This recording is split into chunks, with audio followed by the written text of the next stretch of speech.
En el anterior capítulo vimos cómo fue enterrada para la historia oficial, la primera iglesia que podríamos denominar verdaderamente como cristiana, la britana, cuyo apostolado encabezó José de Arimatea.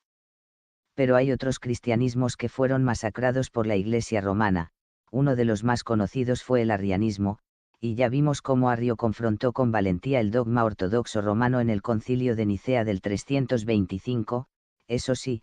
pagándolo con el destierro. Gran Pristiliano, primer sentenciado a muerte por herejía en la cristiandad.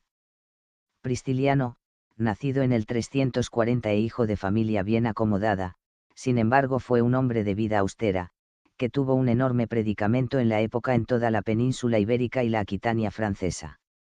Fue el primero que denunció con contundencia los vicios y la opulencia de la Iglesia romana recién salida de Nicea, señalando que había dado la espalda a sus fieles y necesitados, los cuales en verdad eran su verdadero deber. Citando a grosso modo algunos puntos interesantes del pristilianismo, es por ejemplo que a pesar de no tener mujer, era flexible a que los monjes y clérigos tomaran matrimonio, además de que las mujeres tuvieran un importante papel en la liturgia. La envidia y los celos de algunos personajes de la Iglesia ortodoxa de aquel tiempo, hicieron que fuera acusado repetidamente. Pero vamos a retrotraernos en el tiempo otra vez, y a entrar a fondo en la cuestión de la leyenda provenzal, la supuesta vida y apostolado de María Magdalena en Francia, después de llegar en barco acompañada de una comitiva encabezada por ella y José de Arimatea, prosiguiendo este después viaje a tierras britanas. De ella la ciencia histórica no quiere ni oír hablar, y menos la Iglesia católica, calificándola simplemente de pura leyenda medieval, achacando su nacimiento a obras épicas medievales del siglo XIII, sobre todo las de Jacobo de la Voragine. Pero esto hay que decir que no es del todo cierto, y que el conocimiento de esta supuesta vida de Magdalena en Francia viene de mucho más atrás, y hay pruebas de ello si se quieren buscar, así como también existen pruebas de que Roma quiso secularmente tapar todo este tema. Incluso en España, en concreto Cataluña, que en tiempos estuvo en estrecha relación con el limítrofe Rosellón francés, encontramos pistas de que este conocimiento prohibido y herético, estaba en manos de maestros canteros y pintores de la época, y que lo plasmaban en la ornamentación de las iglesias. Un caso curioso es el de la capilla de San Vicente de Rus, nada menos del siglo VIII, donde hace décadas en una minuciosa restauración, se recuperaron unas pinturas que fueron tapadas en siglos posteriores, donde, oh sorpresa, se muestra escenas de esta leyenda de María Magdalena en la Provenza, su desembarco en Marsella, y su labor evangelizadora. Simplemente este ejemplo, desmonta de raíz que la llamada leyenda provenzal, fueran poco menos que cuentos medievales del siglo XIII en adelante, y deja claro que había un conocimiento que venía desde muy antiguo, y que quiso ser ocultado a toda costa. De hecho, el propio Papa Gregorio en el año 591, decide reducir al mínimo la figura de María Magdalena de la ortodoxia católica romana, así como en pinturas y demás obras religiosas. Pero vamos con la otra versión, que de seguro estáis esperando, la esotérica canalizada, que nos da bastante más información de esta leyenda provenzal. Así se habla de cómo una María Magdalena embarazada arribaría en barco a las costas de Marsella, acompañadas de un séquito, la mayoría mujeres vestidas de blanco con la insignia de la serpiente dorada, sacerdotisas de Isis, entre las que destacaría su hermana Marta, así como Sara, la hija primogénita que contaba en aquel momento con 3 años de edad, fruto de la relación entre María Magdalena y Jesús.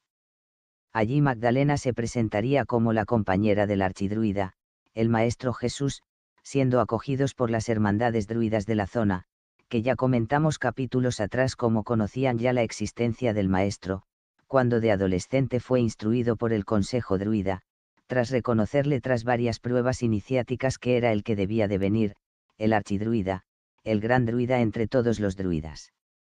Magdalena, para no levantar sospechas y salvaguardar la vida de su hija Sara, sabiendo que tanto Jesús como ellos estaban siendo buscados secretamente por el imperio, fueron ubicados por estas hermandades druidas en los bosques y cuevas de la zona montañosa marsellesa, conocida hoy como Sainte-Baume. Allí pasó Sara toda su adolescencia junto con su madre Magdalena, además de con su otro hermano, y se habla incluso, dependiendo de las fuentes, que fruto de su segundo embarazo, María pudo haber tenido incluso gemelos. María Magdalena celebraría misas diarias durante años, junto con las sacerdotisas que la acompañaron en el viaje, además de formar a otro grupo de discípulas entre las lugareñas. Magdalena y sus hijos crecerían a salvo en aquellos parajes, mientras su madre predicaba las verdaderas enseñanzas del Maestro, practicaba la sanación y enseñaba a su descendencia los misterios de la energía femenina, y su deber de anclarla en lo que fuera posible a la Madre Tierra, para contrarrestar el patriarcado férreo impuesto por la oscuridad en este planeta. Magdalena y sus hijos durante esos años, se comunicarían regularmente con el Maestro de diversas maneras, a veces en sueños, a veces en el plano astral, o también en episodios de bilocaciones. Una vez tuvo cumplidos Sara los 18 años, afrontaría el mismo viaje iniciático que un día hiciera su padre de adolescente, tomando viaje hasta Britania, y presentándose ante las instituciones druídicas de Winchester, capital de las islas por aquel entonces, acompañada desde Francia por su madre y demás séquito. Allí, donde su llegada ya fue convenida muchos años atrás, fue recibida también por José de Arimatea, dándose a conocer como la hija del archidruida. En estas canalizaciones se habla de que la primogénita del maestro, además de por su delicada belleza, destacaría por heredar con mayor brillantez las habilidades de su padre, sobre todo en cuanto a sus dotes sanadoras. A María Magdalena, su hija Sara y el resto de su séquito, se les ofreció ir a vivir a la isla de Inisuitrin, hoy Avalón, cedida por la realeza del lugar a José de Arimatea años atrás, para que aquel fuera la cuna del apostolado de las verdaderas enseñanzas del Maestro en aquellas tierras, la doctrina de la liberación del hombre, denominada el Camino. Allí, a instancias de María Magdalena, se levantaría un pequeño edificio de mimbre donde oficiar la misa diaria y ejercer la prédica, no en vano era la discípula más elevada que tuvo el Maestro. En este mismo lugar, se edificaría siglos más tarde la famosa abadía de Glastonbury, de la que hoy solo quedan sus famosas ruinas muy visitadas. Sara pronto se enamoraría de un noble príncipe de los linajes reales britano-escoceses, tomando matrimonio y teniendo descendencia. Después de transcurridos unos años de apostolado y de acompañar a su hija en tierras britanas, María Magdalena volvería a Francia, donde recorrería parte de ella llevando la palabra del Maestro, así como también por el norte de Cataluña y Mallorca.